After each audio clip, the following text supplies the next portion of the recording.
Olá, boa tarde, amigos telespectadores da TV Cultura Litoral. Começa agora uma nova edição do Opinião. E nesta terça-feira, dia 23 de dezembro, nós estamos recebendo com muito prazer o biólogo Henrique Abrão, online, e também o nosso comentarista, o advogado Roberto Mohamed. Henrique, boa tarde, Henrique. Prazer em recebê-lo aqui no Opinião. Francisco, boa tarde, Mohamed. Boa tarde para todos os telespectadores. É uma grande honra estar aqui. Obrigado, a honra é nossa, biólogo Henrique Abrão. Roberto Mohamed, boa tarde, Roberto. Gostaria de ouvi-lo. Boa tarde, Chico. Tudo bem, Roberto? Tudo. Henrique, eu tenho uma admiração enorme pelo teu trabalho e eu acho legal quando os profissionais conseguem democratizar a informação. Ou seja, não ficar, é como advogado que não usa juridiquês toda hora, e você faz a coisa de uma forma bem simples, inclusive suavizando coisas que são extremamente sérias. Uma delas eu vi você falando sobre a questão do soro antiofídico, de por que ele não é feito em larga escala. Justamente por causa de demanda. Você teria que ter ele espalhado pelo Brasil, sim, mas não necessariamente ser consumido, a não ser quando ocorrem acidentes. Mas não há como esperar, por exemplo, você mandar por raio que o parta um soro que é feito em São Paulo. Só que por que existe a produção no Brasil eficiente de soro antiofídico? Porque o Instituto Butantan é uma ilha de excelência e é público. Claro. E a gente está vendo que os caminhos, os passos do governo de São Paulo, que já fechou a fabricante de remédios populares, seria privatizar o Butantan. Na tua opinião, isso comprometeria essa competência que nós temos no tratamento de picadas de cobras, escorpiões e aranhas? Sem dúvida nenhuma. Nós temos praticamente dois grandes produtores de excelência no mundo. Brasil, o Instituto Butantan, né, e, claro, Vital Brasil, etc. E, no caso, a Austrália, que são sistemas públicos, né? O ofidismo, ou seja, ser picado por serpentes e outros animais peçonhentos, a gente considera isso como doença tropical negligenciada. E o que significa isso? Significa que a maioria das pessoas que são acometidas por esse mal são pessoas dos trópicos, ou seja, são países que não são considerados, né, na maioria deles, como desenvolvidos, e que é uma doença onde você não tem a entidade particular interessada em trabalhar. Isso vai ser para, por exemplo, doença de Chagas, né, febre amarela e por aí vai. Ou seja, ou você tem uma ação governamental para controlar essa doença, ou simplesmente a indústria, que não vê lucro nisso, não vai trabalhar para resolver o problema.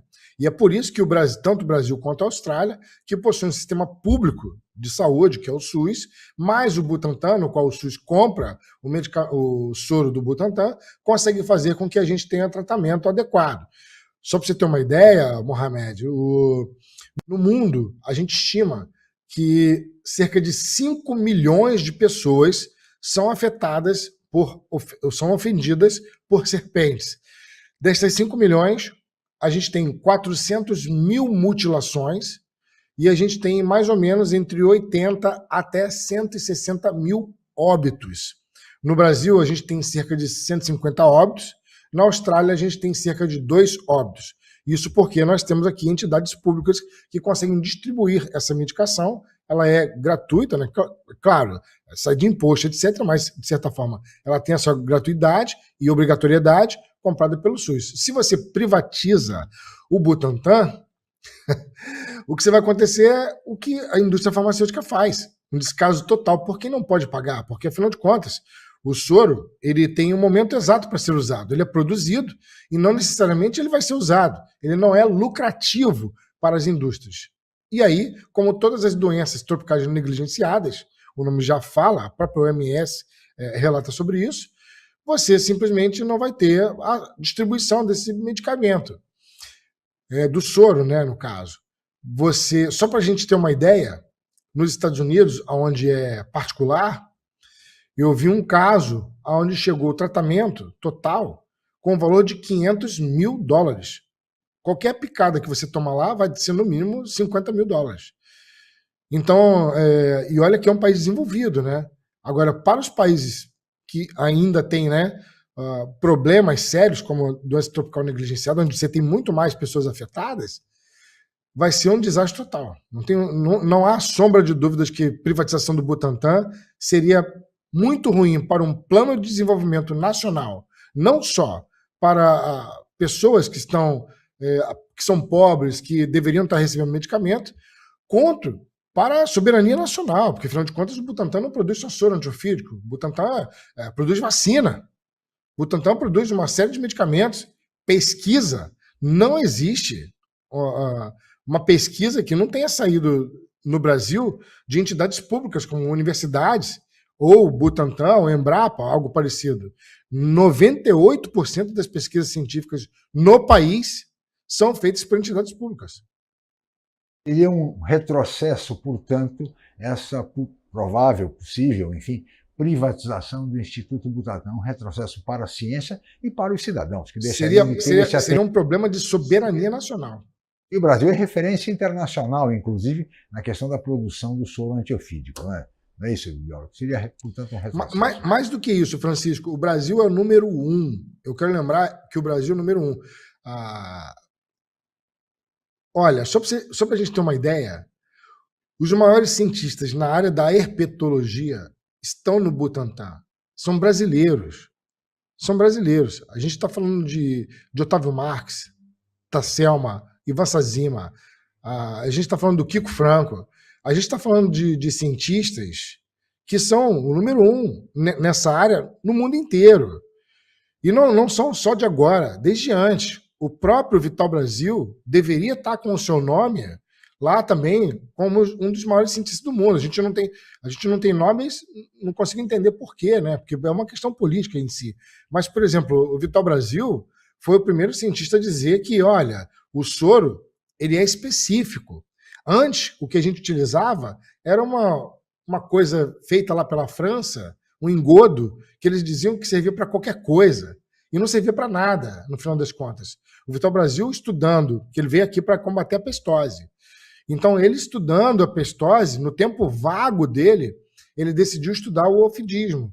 E aí ele descobriu que o antígeno e o anticorpo, esse anticorpo era específico para a proteína específica de cada serpente. A história dele é fenomenal.